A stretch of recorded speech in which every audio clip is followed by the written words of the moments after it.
for today's video, mag-a-update po ako ng aming mga ibon na nasa flight cage at sa mga bagong hiwalay po na mga inakay.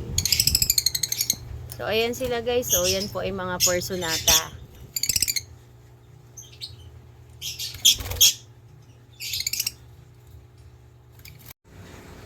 Ito naman po ay mga opaline at sure split pale fallow.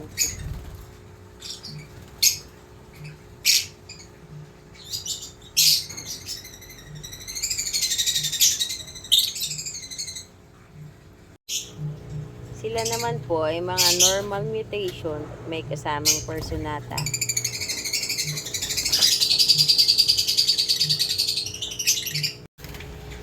Sila naman po ay mga bagong hiwalay na inakay. Diyan po muna sila kasi sila po ay kinukondisyon at pinapaganda muna ang mga balahibo.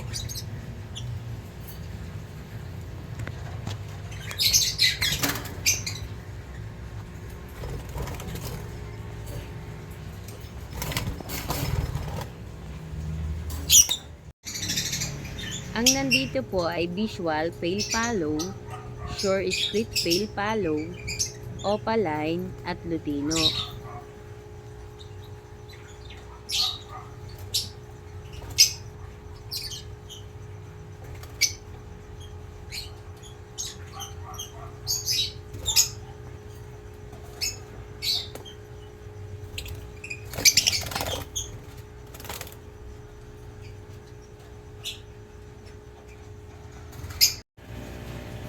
At yan naman po ang mga bagong hiwalay ng mga dilawan at puti, yellow ball, white ball at lutino.